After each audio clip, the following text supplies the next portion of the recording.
Hello friends, మన last live class India Bangladesh 50 years journey ఆ topic చెప్పినప్పుడు మీ అందరికీ నేను ఒక మాట ఇవ్వడం జరిగింది. ఇక నుంచి ప్రతిరోజు కూడా ఈనాడు, హిందూ సాక్షి, నమస్తే తెలంగాణ అండ్ ఆంధ్రజ్యోతి ఇలాంటి న్యూస్ పేపర్లను కరెంట్ టాపిక్స్ అన్నీ కూడా ప్రతిరోజు కూడా లైవ్ ప్రోగ్రామ్ చేస్తానని చెప్పి మీకు చెప్పడం జరిగింది. దానికి ఇంకా టెక్నికల్గా నాకు కొంత ప్రాబ్లం ఉండడం వల్ల నేను అది ఇంకా స్టార్ట్ చేయలేదు. అది త్వరలోనే నేను స్టార్ట్ చేస్తాను. అయితే అది స్టార్ట్ చేయడానికి ముందు అందులో ఏ విధంగా అయితే మనం ప్రోగ్రామ్ చేస్తామో ఆ విధంగా అప్పటి వరకు కూడా ఈనాడు అండ్ మిగతా న్యూస్ పేపర్లో ఉన్నటువంటి ఏవైతే కరెంట్ టాపిక్స్ ఉన్నాయో అవన్నీ కూడా ప్రతిరోజు కూడా నేను వీడియో అనేది రికార్డ్ చేసి ఈ జామిత్ర సతీష్ కుమార్ యూట్యూబ్ ఛానల్లో అప్లోడ్ చేయడం జరుగుతుంది. అయితే మన ఛానల్ అనేది కాంపిటేటివ్ ఎగ్జామ్స్కి ఉపయోగపడిన మొత్తం ఇన్ఫర్మేషన్తో పాటుగా ఆ ఎగ్జామ్స్కి ఎలా ప్రిపేర్ అవ్వాలి, ఒక నోటిఫికేషన్కి వస్తే ఆ నోటిఫికేషన్ దాని సిలబస్ ఏంటి, సో దానికి ఎలిజిబిలిటీ ఉన్నామా లేదా, ఇలాంటి వివరాలతో పాటుగా ఏ యూనివర్సిటీలో ఎటువంటి పీజీలు చేయాలనుకున్నా లేకపోతే ఇంకా అదర్ కోర్సులు చేయాలనుకున్నా 10th తర్వాత సో నెక్స్ట్ 10th తర్వాత ఏం చేయాలి, ఇంటర్ తర్వాత ఏం చేయాలి, డిగ్రీ తర్వాత ఏం చేయాలి, ఇలాంటివన్నీ కూడా కోర్సుల గురించి కూడా మన ఛానల్ ద్వారా ఇవ్వడం జరుగుతుంది. అదేవిధంగా ప్రతిరోజు కూడా మార్నింగ్ అండ్ ఈవినింగ్ అంటే night 9 to 10 and morning 6 to 7 జామిత్ర సతీష్ కుమార్ ఈ యూట్యూబ్ ఛానల్తో పాటుగా లైవ్ క్లాసులు కూడా మనం కండక్ట్ చేస్తున్నాం. అది జిఎస్ స్థాయిలో మనకి ఆ ప్రోగ్రామ్ కండక్ట్ చేస్తున్నాం. ఎవరికైనా ఇంట్రెస్ట్ ఉంటే జాయిన్ అవ్వచ్చు. అది పర్ మంత్ 500 రూపీస్కే మనం ఆ ప్రోగ్రామ్ అనేది అందుబాటులో తీసుకురావడం జరిగింది. అదొక కోర్స్ మనకి.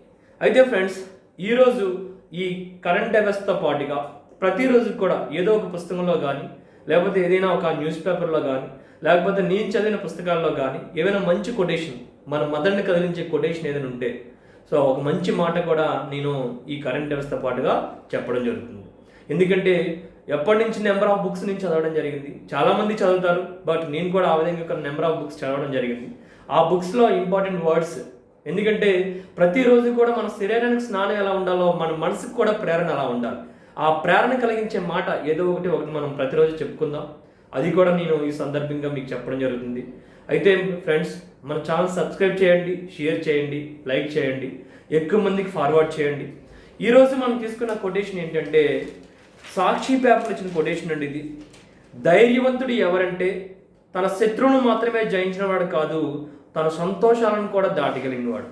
ఏదైనా ఒక లక్ష్యాన్ని మనం చేరాలనుకుంటే మనం అక్కడ మన శత్రువులు మనలో ఉన్నటువంటి డ్రాబ్యాక్స్ ఒకటే కాదు జయించడం, మనలో ఆనందాలు ఏవైతే పాజిటివ్ మన ఏదైనా మన ఆనందాన్ని కలిగించే విషయాలు ఏవైతే ఉన్నాయో వాటిని కూడా త్యాగం చేసిన రోజు ఖచ్చితంగా మనం అనుకున్న లక్ష్యాన్ని మనం చేరుకుంటాం. ఫెస్టివల్స్ కానీ, సినిమాలు కానీ, లేకపోతే వేరే వేరే ఫ్రెండ్స్ని కలవడం కానీ ఇలాంటివన్నీ కూడా త్యాగం చేసినట్టయితే మనం అనుకున్న గమ్యాన్ని మనం చేరుతామని చెప్తున్నారు. మనందరికీ తెలుసు, ఆంధ్రప్రదేశ్లో కానీ తెలంగాణలో కానీ ఈ ఎలక్షన్స్ కోడ్స్ ఏవైతే ఉన్నాయో ఇది కంప్లీట్ అయిపోయిన తర్వాత ప్రతి నోటిఫికేషన్ కూడా ఇస్తామని చెప్తున్నారు మనకి. కాబట్టి ఇప్పటి నుంచి మన ప్రిపరేషన్ ఒక సిస్టమేటిక్గా చేసినట్టయితే ఖచ్చితంగా అనుకున్న లక్ష్యాన్ని మనం చేరుతాం. అయితే ఫ్రెండ్స్, మీకు ఏమైనా సరే డౌట్స్ ఉన్నా లేకపోతే మీరు ఏదైనా అప్లికేషన్ పెట్టేటప్పుడు డౌట్స్ వచ్చినా, మీరు ప్రిపరేషన్లో సిలబస్లో ఏమైనా డౌట్స్ వచ్చినా అటువంటి వాటికి కూడా ఈ జామిత్ర సతీష్ కుమార్ సేవలు అనేవి మీకు ఎప్పుడు కూడా అందుబాటులో ఉంటాయి. నాకు ఫోన్ చేసినా పర్వాలేదు, లేకపోతే నాకు మెసేజ్ చేసినా పర్వాలేదు. నా వాట్సాప్ గ్రూప్ కూడా ఉంది, జామిత్ర సతీష్ కుమార్ వాట్సాప్ గ్రూప్. ఆ గ్రూప్ ద్వారా మీరు జాయిన్ అవ్వచ్చు. ఫేస్బుక్లో అయినా, ఇన్స్టాగ్రామ్లో అయినా, అదేవిధంగా ఈ వాట్సాప్లో కానీ టెలిగ్రామ్లో కానీ మీరు జాయిన్ అయ్యి మీ తల డీటెయిల్స్ అన్నీ కూడా మీ వివరాలు ఏవైతే ఉన్నాయో నాకు సబ్మిట్ చేసి మీకు ఏదైనా డౌట్స్ ఉంటే మీరు తెలుసుకోవచ్చు. అయితే ఈరోజు మనం తీసుకున్నటువంటి ఈనాడు న్యూస్ పేపర్లో టాపిక్స్ ఏంటంటే మేజర్గా 3 టాపిక్స్ ఉన్నాయండి. ఆ 3 టాపిక్స్లో నేను ఎడిటోరియల్ కాలంలో 2 టాపిక్స్ తీసుకున్నానండి. ఎడిటోరియల్ కాలంలో మనకి 2 ఆర్టికల్స్ మేజర్ ఆర్టికల్స్ అండి. అట్టడిగిన ఆదివాసులు అని చెప్పి ఇస్తూ పీసా చట్టానికి 25 ఏళ్ళు అని చెప్పి ఒక ఆర్టికల్ వచ్చింది. PESA PESA act.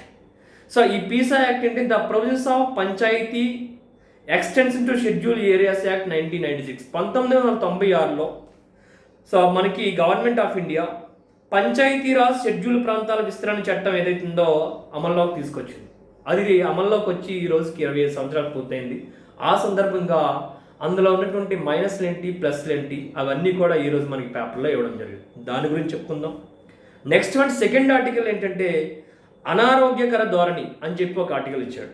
అదేంటంటే రీసెంట్గా అంటే ఎస్టర్డే మనకి నీతి ఆయోగ్ ఏదైతే ఉందో, national institute of transforming India ఏదైతే ఉందో, అండ్ CEO అమితాబ్ కాంత్ వీళ్ళందరూ కలిపి నిన్న ఒక రిపోర్ట్ రిలీజ్ చేశారు. ఆ రిపోర్ట్ ఏంటంటే investment opportunities in India health care sector అని చెప్పి ఆ రిపోర్ట్ అనేది ఆ టైటిల్తో రిలీజ్ చేశారు. అంటే భారతదేశంలో ఈ మెడికల్ సెక్టార్లో ఉపాధి అనేది ఏ విధంగా ఉంటుంది, దాంట్లో ఫారెన్ డైరెక్ట్ ఇన్వెస్ట్మెంట్ని ఎలా చేసినట్టయితే ఎంత ఉపాధి వస్తుంది, అదేవిధంగా non communicable diseases and communicable diseases ఏవైతే ఉన్నాయో అవన్నీ కూడా వాటిపైన మనం ఎలా విజయం సాధించవచ్చు, ఇలాంటి వివరాలతో FDIని కూడా భారతదేశంలో నీతి హెల్త్ సెక్టార్లో కూడా మనం ఎలా చేసినట్లయితే ఎంత పర్సంటేజ్ ఎలా చేస్తే ఎంత ఇన్కమ్ మనకు జనరేట్ అవుతుంది ఎందుకంటే మనకి ఇండియన్ హెల్త్ సెక్టార్స్లో ఇండియన్ ఎకానమీలో ఈ హెల్త్ సెక్టర్ కూడా మేజర్ రోల్ ప్లే చేస్తుంది కాబట్టి అదొక ఆర్టికల్ ఇచ్చాడు. Next one third and fourth article ఈరోజు న్యూస్ పేపర్లో, ఈనాడు న్యూస్ పేపర్లో. So third and fourth article తీసుకుంటే పేజ్ నెంబర్ హైదరాబాద్ ఎడిషన్లో వచ్చినటువంటి పేజ్ నెంబర్ 11లో కోతుల కోసం ఆహారాన్ని ప్రత్యేకంగా అందించడం కోసం అడవుల్లో ఆహారం నీరు దొరక్క కోతులు జనవాసాల్లోకి వచ్చి మనకి అటాక్ చేయడం జరుగుతుంది. వాటిని కంట్రోల్ చేయడం కోసం మంకీ ఫుడ్ కోర్ట్ అని చెప్పి ఒక దాన్ని ప్రారంభించారు. అది ఎక్కడంటే ఈ ఏదైతే మనకి మంచిర్యాల జిల్లా ఉందో ఆ మంచిర్యాల జిల్లాలో మందమర్రి ఏరియాలో ఈ మంకీస్ కోసం మంకీ ఫుడ్ కోర్ట్ ఒక దాన్ని ప్రయోగాత్మకంగా ఒక పైలట్ ప్రాజెక్ట్లో భాగంగా దీన్ని ప్రారంభించడం జరిగింది. అయితే దీని తర్వాత అతి ముఖ్యమైనది వెరీ వెరీ ఇంపార్టెంట్ ఆర్టికల్ ఏంటంటే global economic forum, world Economic forum ఏదైతే ఉందో అది మనకి గ్లోబల్ జెండర్ గ్యాప్ ఇండెక్స్ని ట్యూస్డే రోజు రిలీజ్ చేసింది, అంటే మంగళవారం రిలీజ్ చేసింది. దాంట్లో 156 దేశాల జాబితాని విడుదల చేసింది. అందులో భారత్ ర్యాంక్ ఎంత వచ్చిందంటే 140th వచ్చింది, 140. 2020లో తీసుకుంటే ఇండియా ర్యాంక్ 112 వస్తే 2021 వచ్చేసరికి 28 పాయింట్లు దిగజారిపోయి భారత్ ర్యాంక్ అనేది 140వ ర్యాంక్ దగ్గర ఆగిపోయింది.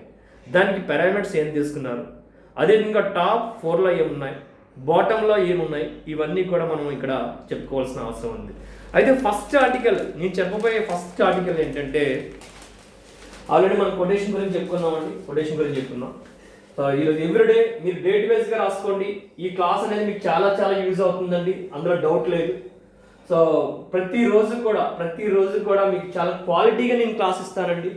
మీరు ఎప్పుడు ఏ రోజు కూడా ఈ నోట్స్ రెగ్యులర్గా ఫాలో అవ్వండి. వీటితో పాటుగా ఏమైనా సో కంటెంట్ టాపిక్స్ అవి పర్టికులర్గా ఎప్పుడు చేంజ్ అవ్వని టాపిక్స్ ఏముంటే అవి కూడా నేను సపరేట్గా వీడియో చేసి పెడతాను. మన ఛానల్ రెగ్యులర్గా ఫాలో అయితే మీకు అవన్నీ కూడా క్లారిటీ వస్తుందండి, ఓకేనా? ఎందుకంటే 2010 నుంచి ఇప్పటి వరకు కాంపిటేటివ్ సెక్టర్లో నేను ఎగ్జామ్స్ రాస్తూ ఉన్నాను.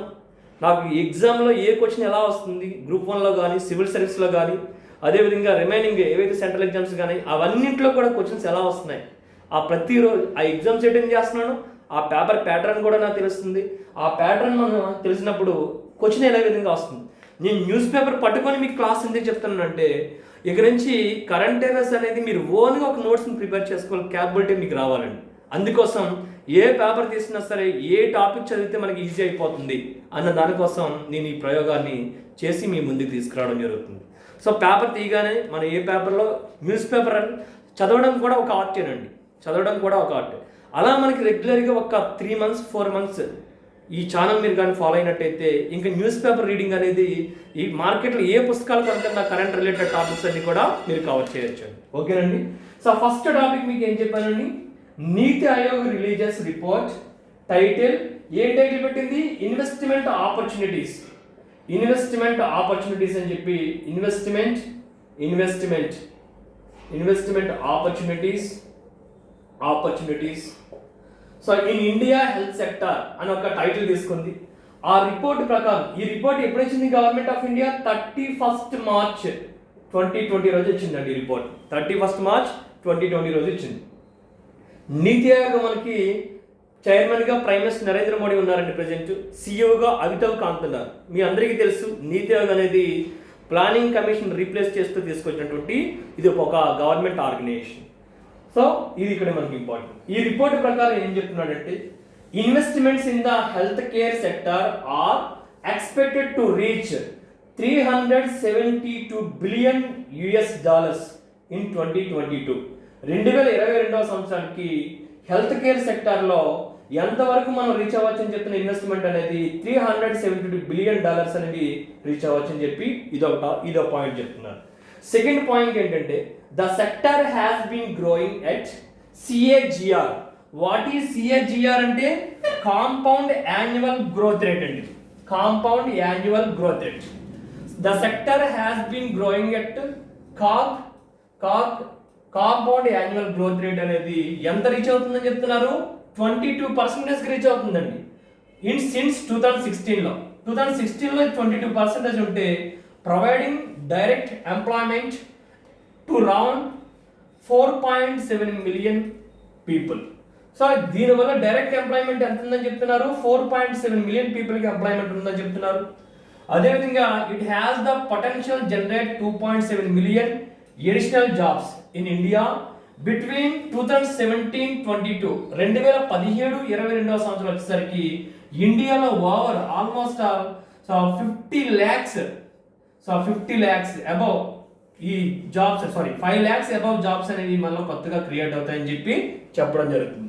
అంటే మనకి ఇక్కడ క్లియర్గా మెన్షన్ చేశాడండి. మీరు పేపర్ చదివినట్టయితే ఆరోగ్యమే మహాభాగ్యం అన్న నానుడు అందరికీ తెలుసు. సాంక్రమిక అంటే కమ్యూనికబుల్ నాన్ కమ్యూనికబుల్ డిసీజ్ తీసుకున్నట్టయితే ఇండియాలో దేశ ఆరోగ్య రంగంలో 80% వాటా ఆసుపత్రి పరిశ్రమ ఏదైతే ఉందో దానికి ఆక్యుపై చేస్తుందని చెప్తూ వాటి డీటెయిల్స్ అన్ని ఇచ్చాడు. అంటే Canada, Denmark, Sweden, Norway, Germany, UK, Japan, Australia అత్యుత్తమ ఆరోగ్య సంరక్షణ వ్యవస్థలతో బాగా విరజిల్లుతూ ఉంటే ప్రపంచంలో అత్యధిక జనాభా దేశంగా అవుతున్న ఇండియాలో మాత్రం కాసులు కొమ్మరిస్తే తప్పించి ఆరోగ్యం మనకు అందుబాటులోకి రావడం లేదు. దాన్ని ఉద్దేశిస్తూ గవర్నమెంట్ ఇవన్నీ బాగానే చేస్తుంది, కానీ సామాన్య మానవుడికి వైద్యాన్ని ఎక్కడ తీసుకురాగలుగుతుంది, అందుబాటులోకి ఎక్కడ తీసుకురాగలుగుతుంది? విద్యా వైద్యం అనేది చాలా ఇంపార్టెంట్ అని చెప్పి ఒకవైపు నుంచి యునైటెడ్ నేషన్ ఆర్గనైజేషన్ ఏదైతే ఉందో సస్టైనబుల్ డెవలప్మెంట్ గోల్స్లో క్లియర్ కట్గా 17 గోల్స్లో మనకు చెప్పారు. బట్ ఇండియా ఏం చేస్తుంది? ఎటువైపు జర్నీ చేస్తుంది? సో మీరు ఏదైనా చదివేటప్పుడు మీరు గుర్తుపెట్టుకోవాల్సిన మేజర్ ఇంపార్టెంట్ పాయింట్ ఏంటంటే ఏ గవర్నమెంట్ వచ్చినా సరే సామాన్య మానవుడికి ఎంతో కొంత లాభాన్ని అయితే తీసుకొస్తుంది, నష్టాన్ని అయితే తీసుకొస్తుందని చెప్పట్లేదు నేను. మనం ఎప్పుడు కూడా యాజ్ ఏ కాంపిటేటర్గా గవర్నమెంట్ మనం పూర్తిగా వ్యతిరేకించడం కాదండి. గవర్నమెంట్ తీసుకొస్తున్నటువంటి పథకాలు ఏంటి, వెల్ఫేర్ స్కీమ్స్ ఏం తీసుకొస్తుంది, ఎడ్యుకేషన్ సెక్టర్లో రిఫార్మ్స్ ఏం తీసుకొస్తుంది, సైన్స్ అండ్ టెక్నాలజీలో రిఫార్మ్స్ ఏం తీసుకొస్తుంది, అదేవిధంగా జీడిపి. ఎందుకంటే మీరు చూసే ఉంటారు వరల్డ్ బ్యాంక్ రీసెంట్గా ఇండియా జీడిపి 2022 సంవత్సరం ఎలా ఉండబోతుందని చెప్పి మనకి డిక్లేర్ చేస్తుంది. అది కూడా ఈరోజు హిందూ పేపర్లో మనకి ఇవ్వడం జరిగింది. అటువంటివన్నీ కంపేర్ చేసినప్పుడు సో ఈ నీతి ఆయోగ్ రిపోర్ట్ ఏదైతే ఉందో ఈ రిపోర్ట్ ప్రకారం మనం ఏ విధంగా డెవలప్ చేయబోతున్నాం, ఇండియా తలకి హెల్త్ సెక్టర్లో ఏ విధంగా మనం ఇంకా స్ట్రాంగ్ అవ్వబోతున్నాం అని చెప్పి అదొక ఆర్టికల్ ఇచ్చాడు. ఎందుకంటే at this rate health care is set to become one of the largest sector in the Indian economy, అదేవిధంగా both terms of revenue and employment. So మన ఇండియా ఎకానమీలో ఇది కూడా వన్ ఆఫ్ ది సెక్టర్ కాబట్టి మనకి చాలా చాలా ఇంపార్టెంట్. ఈరోజు ఈనాడు న్యూస్ పేపర్లో వచ్చినటువంటి one of the article. Next one second article ఏమని చెప్పుకున్నాం మనం?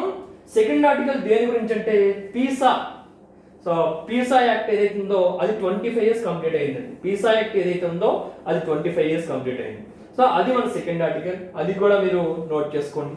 ఇది నేను ఏదైతే ఈ వీడియో అప్లోడ్ చేస్తున్నానో ఈ వీడియో చూస్తూ న్యూస్ పేపర్ రీడింగ్ అనేది మనకు చదవడం తెలుస్తుంది. దాంతోపాటుగా ఆ న్యూస్ పేపర్ మనం చదివేటప్పుడు ఇంపార్టెంట్ పాయింట్స్ ఏంటనేది కూడా మనకు క్లారిటీ వచ్చేస్తుందండి. అందుకోసం రెగ్యులర్గా ఈ వీడియోస్ ఏవైతే ఉన్నాయో నేను చూడమని చెప్తున్నాను మీకు. ఈ రోజు వచ్చినటువంటి ఈనాడు న్యూస్ పేపర్లో వచ్చిన ఆర్టికల్ ఏంటంటే పీసా చట్టానికి 25 ఏళ్ళు అని చెప్పి ఒక ఆర్టికల్ వచ్చింది. పీసా చట్టానికి 25 ఏళ్ళు.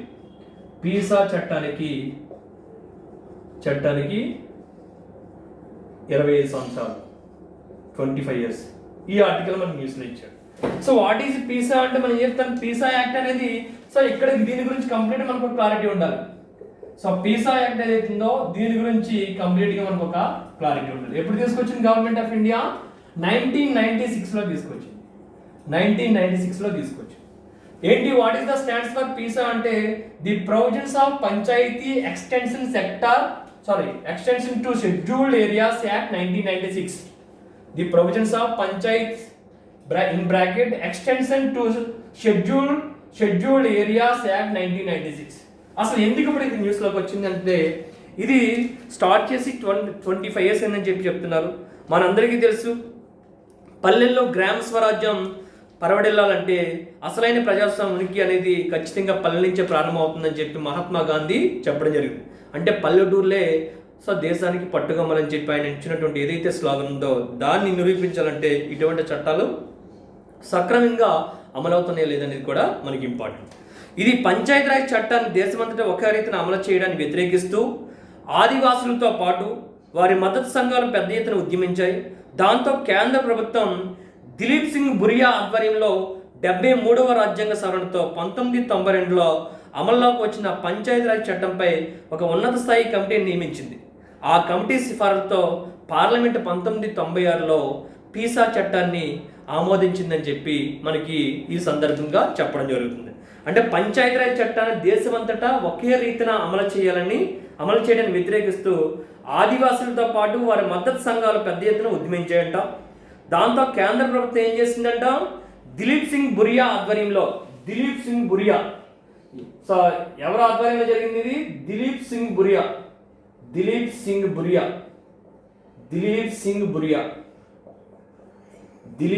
బురియా ఎవరైతే ఉన్నారో ఆ దిలీప్ సింగ్ బురియా ఆధ్వర్యంలో 73వ రాజ్యాంగ సవరణ ద్వారా 73rd అమెండ్మెంట్ దిలీప్ సింగ్ బురియా ఆధ్వర్యంలో 73rd అమెండ్మెంట్ 73వ రాజ్యాంగ సవరణ ద్వారా 1992లో వచ్చిన పంచాయతీరాజ్ చట్టంపై ఒక ఉన్నత స్థాయి కమిటీని నియమించిందట. ఆ కమిటీ సిఫార్సులతో పార్లమెంట్లో 1996లో ఈ పీసా చట్టాన్ని ఆమోదించడం జరిగింది. అంటే పీసా చట్టాన్ని ఎప్పుడు ఆమోదించారంటే 1996. దానికి ప్రధానంగా ఎవరు చెప్తాం మనం? దిలీప్ సింగ్ బురియా అని చెప్పడం జరుగుతుంది. 73rd అమెండ్మెంట్ యాక్ట్ ఏదైతే ఉందో దాంట్లో భాగంగా దానికి ఏదైతే ఉందో దాన్ని ఆధారం చేసుకుని ఈ పీసా యాక్ట్ని తీసుకురావడం జరిగింది. అయితే అకార్డింగ్ టు పీసా యాక్ట్, ఈ పీసా యాక్ట్ ప్రకారం తీసుకుంటే ఆదివాసీ ప్రాంతాల్లో అక్కడ పరిపాలన, అడ్మినిస్ట్రేషన్ కానీ, వెల్ఫేర్ సంక్షేమం కానీ, డెవలప్మెంట్ ఏదైతే ఉందో అభివృద్ధి కార్యక్రమాలు కానీ వీటన్నిటిలో కూడా అమలుకు గ్రామ సభలను కేంద్ర బిందువుగా మార్చుకొని రాజ్యాంగంలో 5th schedule, Indian constitution 5th షెడ్యూల్లో ఆంధ్రప్రదేశ్, తెలంగాణ, ఒడిశా, ఛత్తీస్గఢ్, జార్ఖండ్, మధ్యప్రదేశ్, మహారాష్ట్ర, కర్ణాటక, కేరళ, బీహార్ షెడ్యూల్ ప్రాంతాల్లో ఆదివాసీ ప్రాంతాలన్నిటికీ ఈ చట్టం వర్తిస్తుంది. చాలా చాలా ఇంపార్టెంట్ అండి. భారత రాజ్యాంగంలో ఉన్నటువంటి 5th షెడ్యూల్ 5వ షెడ్యూల్ జాబితాలోని ఆంధ్రప్రదేశ్, తెలంగాణ, ఒడిశా, ఛత్తీస్గఢ్, జార్ఖండ్, మధ్యప్రదేశ్, మహారాష్ట్ర, కర్ణాటక, కేరళ, బీహార్లోని షెడ్యూల్ ప్రాంతాల్లోని ఆదివాసీ ప్రాంతాలన్నిటికీ ఈ చట్టం వర్తిస్తుందని చెప్పి ఈ సందర్భంగా మనకి ఈ పీసా చట్టం గురించి చెప్పడం జరుగుతుంది. ఇది ఈరోజు న్యూస్ పేపర్లో వచ్చినటువంటి అతి ముఖ్యమైన ఆర్టికల్స్లో వెరీ ఇంపార్టెంట్ ఆర్టికల్. అయితే తెలుగు రాష్ట్రాలకు సంబంధించి ఉమ్మడి ఆంధ్రప్రదేశ్ ప్రభుత్వం 1996లో చట్ట అమల్లోకి వచ్చిన 15 సంవత్సరాల తర్వాత అనంతరం 2011లో దీనికి సంబంధించి అంటే ఉమ్మడి ఆంధ్రప్రదేశ్లో 2011లో కంబైన్డ్ ఏపీ ఏదైతుందో అప్పుడు ఈ చట్టానికి సంబంధించిన నిబంధనలు అనేవి ఇక్కడ మనకి రూపొందించడం జరిగిందని చెప్పి అదొకటి ఇక్కడ మెన్షన్ చేశాడు. అదేవిధంగా 2013లో గిరిజన సంక్షేమ శాఖ జిల్లా, మండల, పంచాయతీల వారీగా గ్రామ సభలను గుర్తించి జాబితాను నోటిఫై చేసిందని చెప్పి అదొకటి ఇక్కడ మనకి మెన్షన్ చేయడం జరిగింది. సో ఇవన్నీ కూడా మనకి పీసా చట్టం అమల్లోకి వచ్చిన తర్వాత గిరిజనుల అభిమతాన్ని గౌరవించాలని చెప్పి ఉద్దేశంతో ఈ చట్టాన్ని కొద్దిగా మనకి వివరిస్తూ ఈరోజు న్యూస్ పేపర్లో ఈ ఆర్టికల్ అనేది మనకి ఇవ్వడం జరిగింది. ఇది second article. Next one third article. Eenadu news పేపర్లో ఉన్నటువంటి third article very important article. So మనకు ఖచ్చితంగా కాంపిటేటివ్ ఎగ్జామ్స్లో క్వశ్చన్ వస్తుందన్న ఆర్టికల్ ఏంటంటే వరల్డ్ ఎకనామిక్ ఫోరం రిలీజ్ చేసినటువంటి గ్లోబల్ జెండర్ గ్యాప్ ఇండెక్స్. ఇది కూడా మనకి చాలా ఇంపార్టెంట్ ఆర్టికల్. అయితే గ్లోబల్ జెండర్ గ్యాప్ ఇండెక్స్ ఏదైతే ఉందో అది ఏం చెప్తుందో మనం చూద్దాం. సో ఇది ఎవరిస్తుందని చెప్పాను? వరల్డ్ ఎకనామిక్ ఫోరం ప్రపంచ ఆర్థిక నివేదిక ఇచ్చిన రిపోర్ట్ ప్రకారం తీసుకుంటే ఇది ఏం చెప్తున్నాడు వీడు, India falls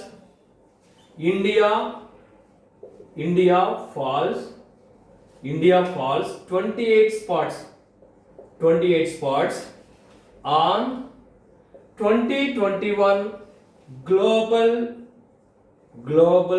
gender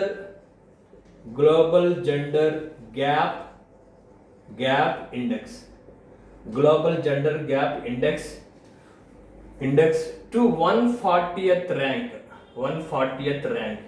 India rank ఎంత అండి, 140th rank, 140 rank out of 156 countries. ఈ రిపోర్ట్ ఎవరు రిలీజ్ చేస్తారని చెప్పుకున్నాం, వరల్డ్ ఎకనామిక్ ఫోరం. సో ఇప్పుడు మనకి ఈ వరల్డ్ ఎకనామిక్ ఫోరం ఈ రిపోర్ట్ ఇస్తుందని చెప్పుకున్నాం కదండి.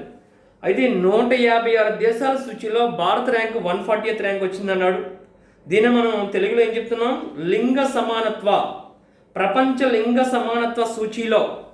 So Global Gender Gap Index అంటే ఏం చెప్తున్నాం, ప్రపంచ లింగ సమానత్వ సూచీలో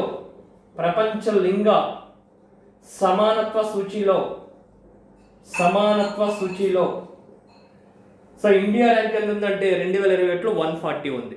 అదే 2020 సంవత్సరంకి వచ్చేసరికి 2020 వచ్చేసరికి ఇండియా ర్యాంక్ ఎంత ఉంది, 112 ఉందండి అవుట్ ఆఫ్ 153 కంట్రీస్. అంటే లాస్ట్ ఇయర్తో కంపేర్ చేసినప్పుడు ఈ ఇయర్ అనేది ఇండియా ర్యాంక్ అనేది ఇంకా దిగజారిపోయిందని చెప్తున్నాడు. అంటే స్త్రీ పురుష సమానత్వ సూచీలో మన దేశ ర్యాంక్ మరింత పడిపోయిందని చెప్తున్నాడు. ఆర్థిక కార్యకలాపాల్లో కానీ, రాజకీయ సాధికారతలో కానీ, ఉపాధి అవకాశాల్లో కానీ సముచిత భాగస్వామ్యం కల్పించడంలో ఇటువంటి కారణాలతో ఇండియా ర్యాంక్ అనేది చాలా వరస్ట్ అయిపోయిందని చెప్తున్నాడు. అయితే దక్షిణాసియా దేశాల్లో పాకిస్తాన్, ఆఫ్ఘనిస్తాన్ మాత్రమే మనకన్నా తక్కువ ర్యాంకులో ఉన్నాయి. మన నైబరింగ్ కంట్రీస్ అనేవి మనకన్నా చాలా బెటర్గా ఉన్నాయని చెప్తున్నాడు. ఫర్ ఎగ్జాంపుల్ లింగ సమానత్వంలో మనం తీసుకుంటే పాకిస్తాన్ ఏమో 153 ఉంది, ఆఫ్ఘనిస్తాన్ 156 ఉంది, బట్ శ్రీలంక ఏమో 116, భూటాన్ 130, బంగ్లాదేశ్ 65, నేపాల్ 106 అని చెప్పి ఇక్కడ ఇవ్వడం జరిగింది. అయితే దీనికి పారామీటర్స్ ఏం తీసుకుంటారు. సో దిస్ ఈస్ ద ఎన్నో రిపోర్ట్ అండి, ఇది ఎన్నో రిపోర్ట్ అని చెప్తామంటే 15th రిపోర్ట్ అండి. ఇప్పటివరకు ఈ రిపోర్ట్స్ ఎన్ని ఇయర్స్ నుంచి చేస్తున్నారంటే 15 years నుంచి చేస్తున్నారు. సో దీనికి పారామీటర్స్ 4 areas మనం కన్సిడర్ చేస్తున్నారు ఇక్కడ, 4 areas. ఆ 4 areas ఏంటంటే, first one economic partnership, economic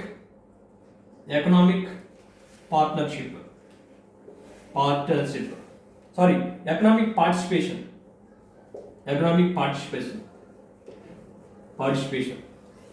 and opportunity.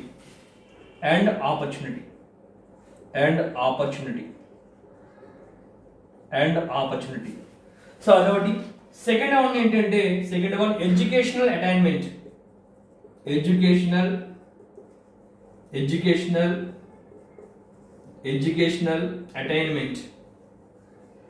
Attainment. So attainment ఒకటి. Next one third one health and survival.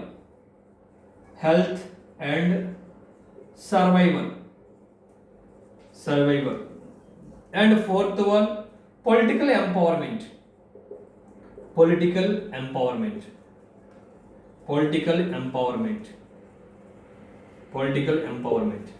So ఈ 4 అండి ఇక్కడ మనం క్లియర్గా మెన్షన్ చేసాడు తెలుగులో.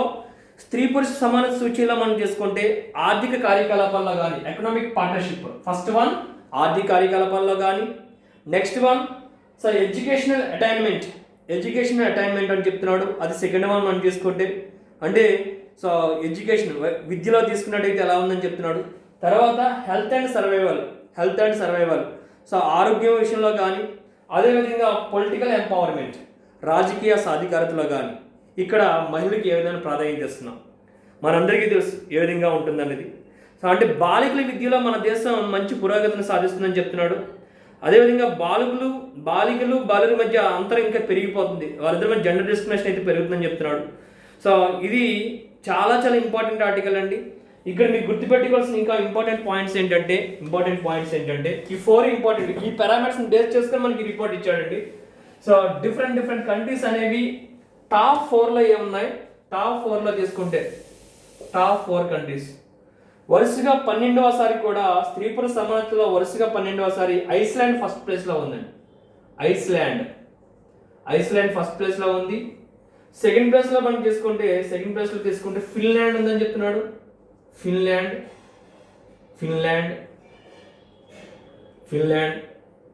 సెకండ్ ప్లేస్లో మనం తీసుకుంటే ఐస్లాండ్ ఫస్ట్ ప్లేస్, ఫిన్లాండ్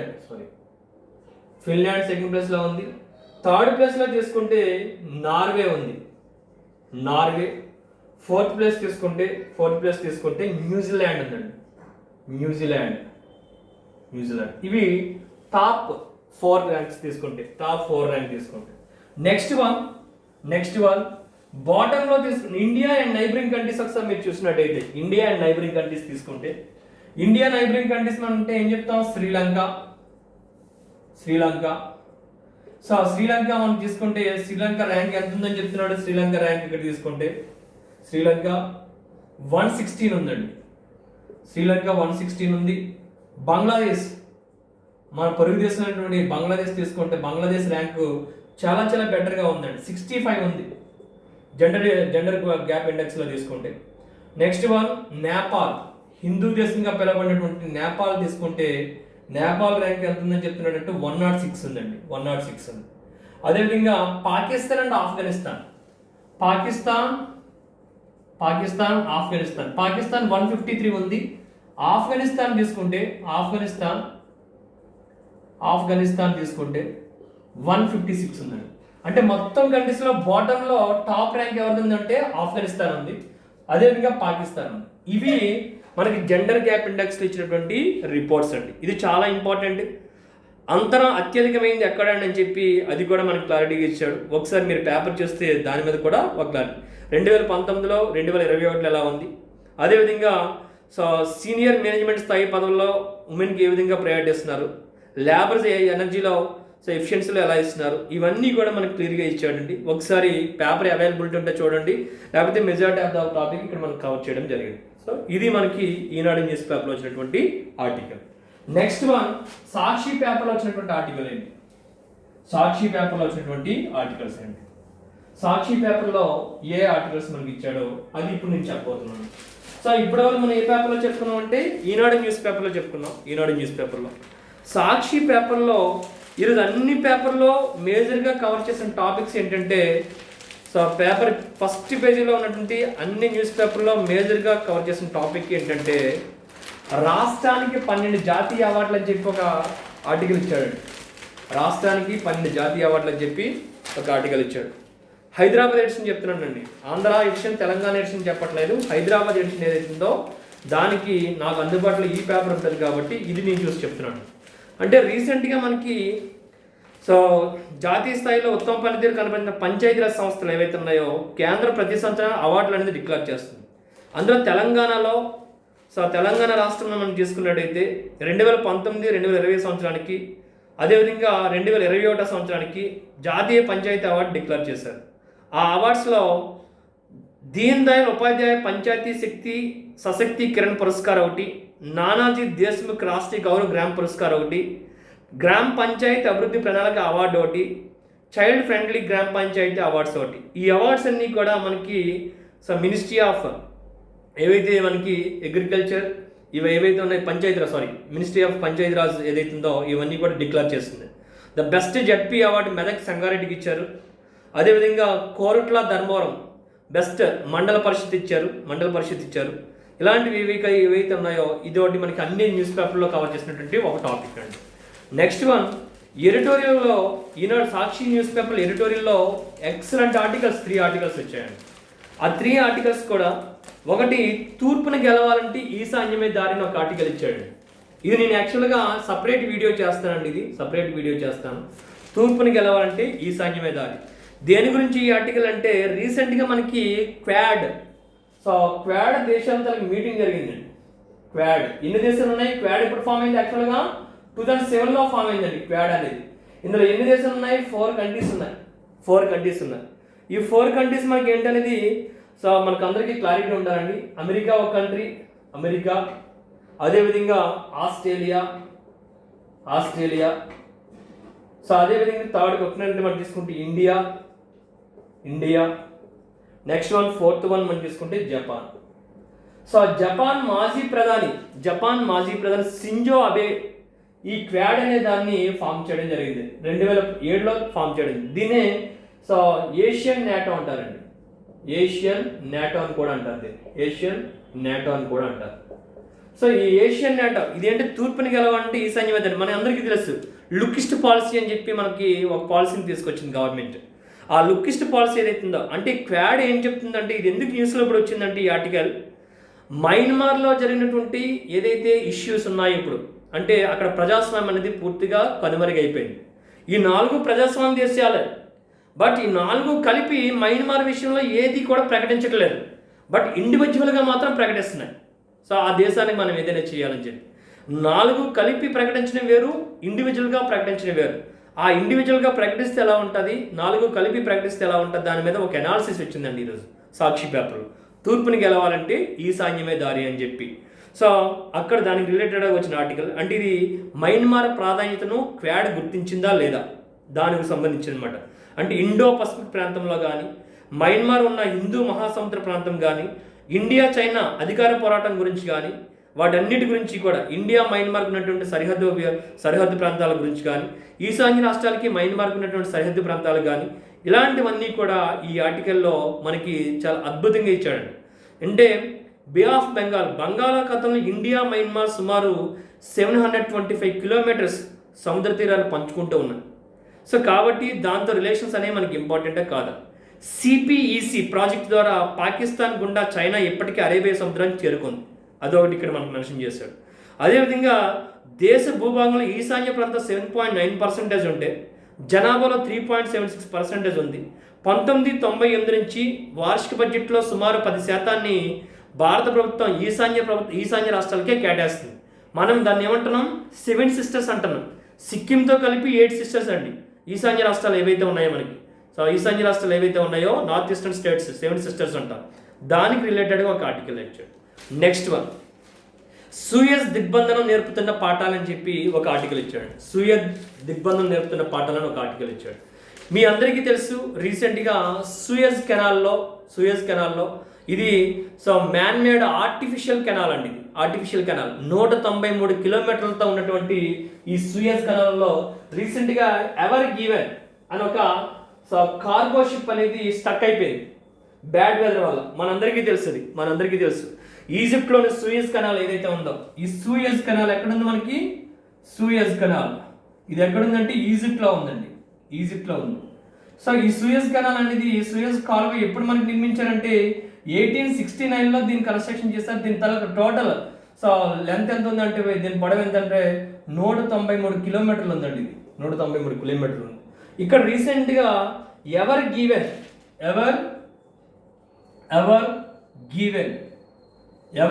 అని చెప్పి ఒక కార్గో షిప్ ముడి సరుకులు తీసుకెళ్తున్నటువంటి ఒక షిప్ అనేది ఇక్కడ స్టక్ అయిపోయింది బ్యాడ్ వెదర్ వల్ల. దాన్ని మళ్ళా మూవ్ చేసి బయటికి తీసుకురాగలరు. దానివల్ల ఆ సూయజ్ కెనాల్లో 1 గంట అది నిలిచిపోవడం వల్ల 3,000 కోట్ల నష్టం వచ్చిందని చెప్పి అంటున్నారు. అది వాస్తవానికి 3 ఫుట్బాల్ గ్రౌండ్స్ కన్నా పెద్ద షిప్ అది. దానికన్నా అంత 3 ఫుట్బాల్ గ్రౌండ్స్ ఎంతైతే ఉంటాయో దాని సైజుతో పోల్చినప్పుడు అంత పెద్ద షిప్ అంటున్నారు. ఈఫిల్ టవర్ కన్నా పొడవైందని చెప్తున్నారు. ప్రపంచంలో అతి పొడవైనటువంటి మానవ నిర్మిత సూయజ్ కెనాల్లో ఇది స్టక్ అయిపోవడం వల్ల వచ్చిన నష్టం ఏంటి, అసలు ఎందుకు ఇలా జరిగింది, దానికి భద్రత ఏ విధంగా ఉంది, రక్షణ ఏ విధంగా ఉంది, అసలు భద్రతా ప్రమాణాలు అనేవి పాటిస్తున్నారా లేదా, వీటన్నిటి మీద సో ఒక అనాలిసిస్ ఇస్తూ ఒక ఆర్టికల్ అనేది ఇవ్వడం జరిగింది. సో ఇటువంటి ఆర్టికల్ ఏంటంటే గ్రూప్ 1 సో మెయిన్స్ రాసిన వాళ్ళు, సివిల్ సర్వీస్ మెయిన్స్ రాసిన వాళ్ళకి ఈ ఆర్టికల్ చాలా యూజ్ అవుతుంది. కాబట్టి ఇది ఒక ఎస్ఏ టైప్లో ఉంటుంది కాబట్టి దీన్ని ఇక్కడ నేను నెగ్లెక్ట్ చేస్తున్నాను. దీని మీద సపరేట్గా మనం వీలైతే ఒక వీడియో చేసుకోవచ్చు. నెక్స్ట్ వన్, ఈ వేగం సరిపోదని చెప్పి ఒక ఆర్టికల్ ఇచ్చాడండి. ఈ వేగం సరిపోదంటే కరోనా మహమ్మారి విషయంలో భారతదేశం తీసుకున్నటువంటి ప్రజెంట్ ఏదైతే అంటే ప్రపంచంలో అమెరికా, చైనా తర్వాత అత్యధికంగా పౌరులకు టీకాలు వేస్తున్న దేశం మనది. ప్రపంచ దేశాలకి టీకాలు అందిస్తున్నాం మనం, కానీ టీకాలు వేసుకోవడంలో ఎందుకు వెనుకంజ చేస్తున్నాం, దానికి అసలు రీజన్ ఏంటి, వాటి మీద సో ఒక ఆరా తీస్తూ దాని గురించి ఒక అనాలిసిస్ అనేది ఈరోజు సాక్షి పేపర్లో మనకి 18 రాష్ట్రాల్లో అత్యంత వేగంగా సో అల్లుకుపోతున్న ఈ కరోనా స్ట్రెయిన్ ఏదైతే కరోనా వేవ్ 2 అంటున్నారో ఇది చాలా మేజర్ ప్రమాదాన్ని దారితీస్తుందని చెప్పి దాన్ని కూడా ఇచ్చాడు. అదేవిధంగా ఇప్పటి వరకు కరోనా వ్యాక్సిన్ ఎన్ని దఫాలుగా వేయించుకున్నారు, ఏ విధంగా వేస్తున్నారు, ఇవన్నీ కూడా దాని మీద ఒక ఎనాలిసిస్ ఇచ్చాడు. అదొకటి. నెక్స్ట్ వన్, ఇక్కడ దీంట్లో ఇంకో ఇంపార్టెంట్ ఆర్టికల్ ఏంటంటే యాక్చువల్గా రేపు చెప్పవలసిన ఆర్టికల్ అండి ఇది. అదేంటే ఫ్యామిలీ పేజీలో, సాక్షి ఫ్యామిలీ పేజీలో ఆటిజం నేను ఒక ఆర్టికల్ ఇచ్చాడు. అంటే రేపు April 2 world autism day celebrate చేస్తున్నారు. దానికి రిలేటెడ్గా ఒక ఆర్టికల్ ఇచ్చాడు. సో ఆటిజం అనేది ఎప్పుడు స్టార్ట్ అయింది, దేశంలో 20 లక్షల మంది వరకు కూడా ఆటిజంతో బాధపడుతున్నారు. ఎందుకంటే tomorrow world autism day celebrate చేస్తున్నారు.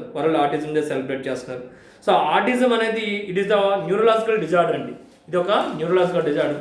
అబ్బాయిలతో కంపేర్ చేసినప్పుడు అబ్బాయిలు ఎక్కువగా ఇది వస్తుందని చెప్పి ఎన్నిసార్లు పేరు పెట్టి పిలుస్తున్నా సరే పలకపోవడం కానీ, లేకపోతే మాటికి పలకరిస్తున్నా దానికి ఆన్సర్ చేయలేకపోవడం కానీ, ఇటువంటి చిన్న చిన్న లక్షణాలతో, అంటే ఇది ఒక high tension deficient hyper active disorder అండి.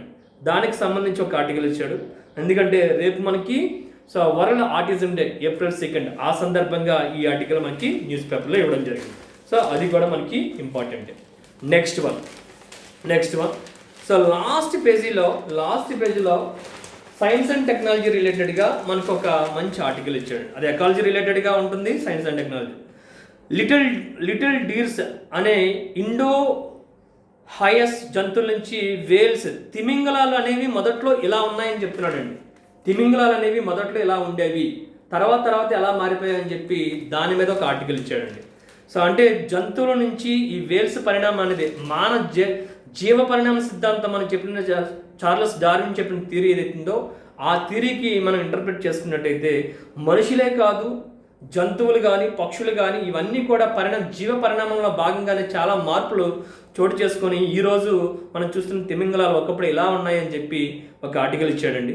దాన్నే సిటేషియాషన్స్ జాతికి చెందిన హిప్పోపటమస్ అండ్ వేల్స్ వంటి జీవ పరిణామం గురించి అధ్యయనం చేయడంగా పాకిస్తాన్లో 4,70,00,000 సంవత్సరాల కిందట లిటిల్ డీర్కి సంబంధించిన శిలాజం ఒక ఫసైల్స్ అనేది బయటపడింది.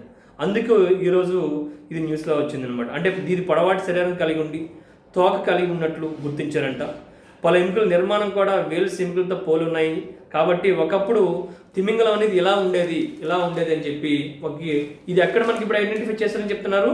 పాకిస్తాన్లో 4,70,00,000 సంవత్సరాల కిందట సంబంధించిన శిలాజం బయటపడింది అనమాట. దానికి సంబంధించి ఒక ఆర్టికల్ వచ్చింది. ఇది మనకి సాక్షి పేపర్లో వచ్చినటువంటి ఆర్టికల్ అండి.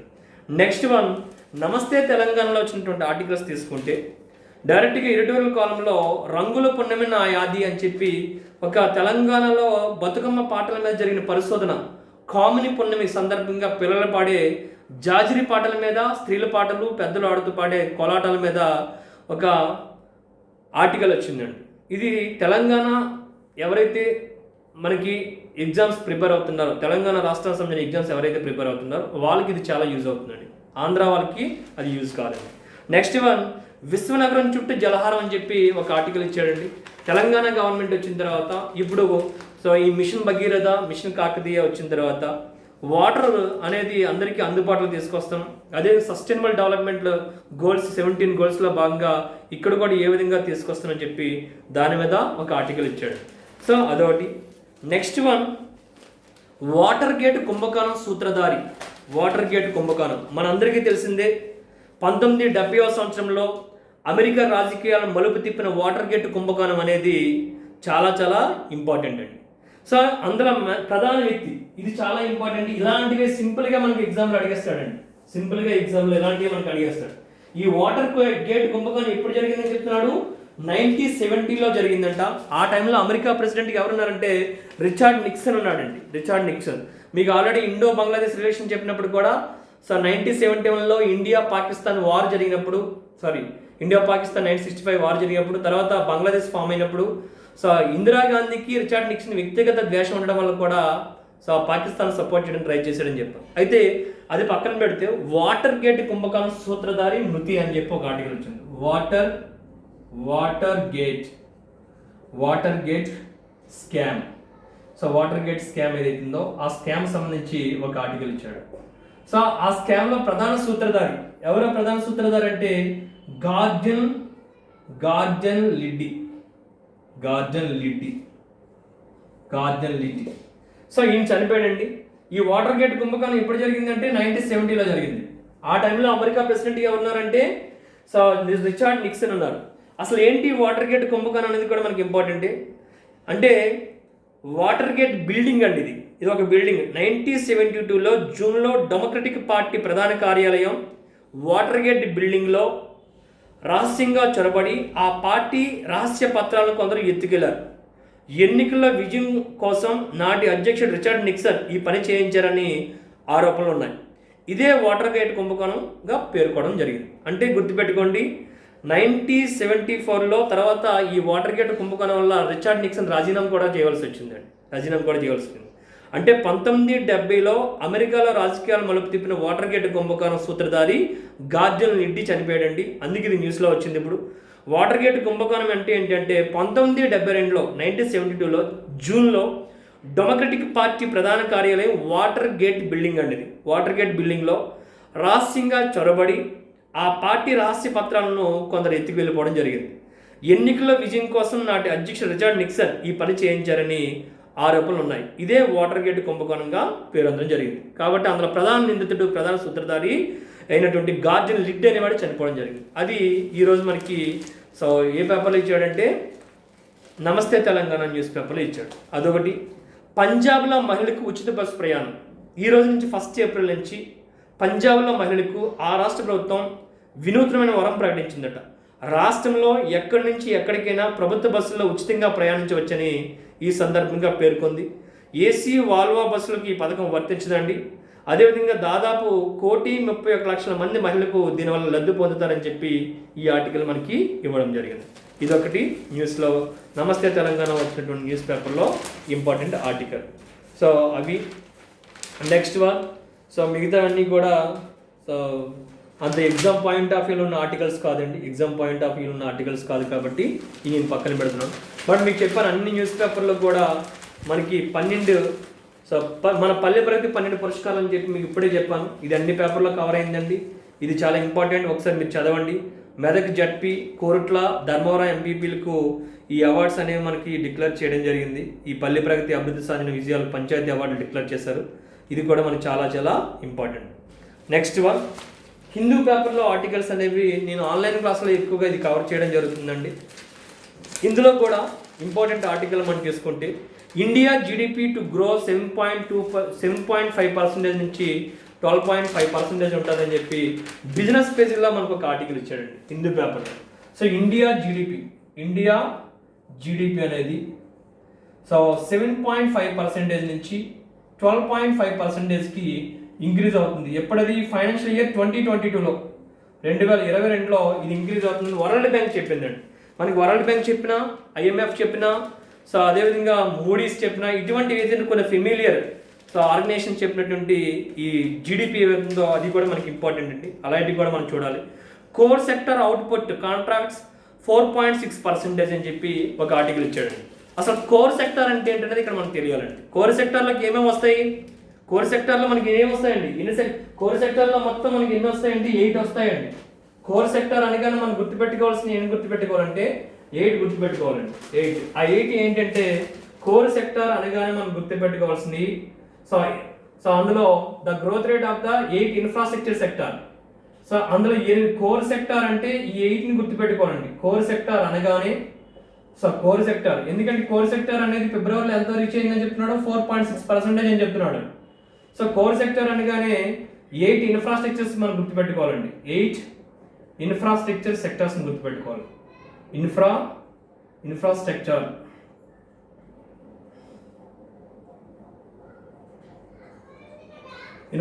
సెక్టర్స్ గుర్తుపెట్టుకోవాలి. ఏంటి? ఒకటి ఫస్ట్ వన్ మనం తీసుకుంటే కోల్ ఒకటి, సెకండ్ వన్ తీసుకుంటే క్రూడ్ ఆయిల్ ఒకటి, అండ్ థర్డ్ వన్ తీసుకుంటే natural gas and fourth one మనం తీసుకుంటే రీఫైనరీ ప్రొడక్ట్స్ ఒకటి గుర్తుపెట్టుకోవాలి. అండ్ ఫిఫ్త్ వన్ తీసుకుంటే ఫెర్టిలైజర్స్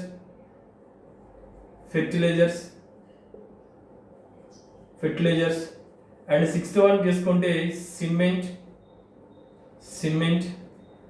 అండ్ సెవెంత్ వన్ తీసుకుంటే సిమెంట్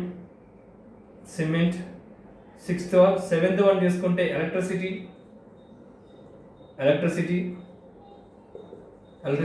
8th వన్ తీసుకుంటే స్టీల్. అంటే కోర్ సెక్టర్ అనగానే మనకు గుర్తు రావాల్సింది ఏంటంటే 8 ఇన్ఫ్రాస్ట్రక్చర్ సెక్టార్స్ గుర్తు రావాలండి. కోర్ సెక్టర్ అనగా గుర్తుపెట్టుకోవాల్సింది మనకి 8 ఇన్ఫ్రాస్ట్రక్చర్ సెక్టార్స్ గుర్తుపెట్టారు. Coal, crude oil, natural gas, refinery products, fertilisers, cement, electricity, steel. So ఫిబ్రవరిలో దీని పర్సెంటేజ్ ఎంత ఉంది అని చెప్పి అదొక ఆర్టికల్ మనకి ఇచ్చాడు. సో నెక్స్ట్ వన్ ఇంకా ఎడిటోరియల్ కాలమ్స్ ఒకటి, దాంతోపాటుగా రిమైనింగ్ ఏవైతే ఉన్నాయో అవి కూడా మనం చేసుకుంటే ఇవి ఇందులో ఇంకా మనకి ఇంపార్టెంట్ ఇవన్నీ జనరల్ ఎస్సే టైప్లో మనకు అవసరం ఉన్నాయి కాబట్టి నేను మిగతా ఇక్కడ మెన్షన్ చేయట్లేదు. సో మిగతావి ఏమైనా ఉన్నట్టయితే మీకు తర్వాత క్లాస్లో మళ్ళీ నేను ఇంకా అప్డేట్ చేస్తాను. ఓకేనండి, ఇవి మనకి ఈరోజు న్యూస్ పేపర్లో వచ్చినటువంటి కరెంట్ టాపిక్స్. మన ఛానల్ రెగ్యులర్గా ఫాలో అవ్వండి, మన ఛానల్ సబ్స్క్రైబ్ చేయండి, షేర్ చేయండి, లైక్ చేయండి. మీ అందరికీ నేను చెప్పినట్టుగా ప్రతిరోజు కూడా ఏ గవర్నమెంట్ నోటిఫికేషన్ వచ్చినా దాన్ని అప్డేట్ చేస్తాను మీకు నేను. మీరు కూడా ప్రతిరోజు ఈ జాబ్ మిత్ర Satish Kumar YouTube channel follow చేయండి, అందరికీ కూడా ఫార్వర్డ్ చేయండి. మీకు ఎగ్జామ్కి ఉపయోగపడేటట్టే మన ఛానల్ అనేది మీకు ఈ సేవలు అందించడం జరుగుతుంది. ఓకేనా friends, thank you very much అండి.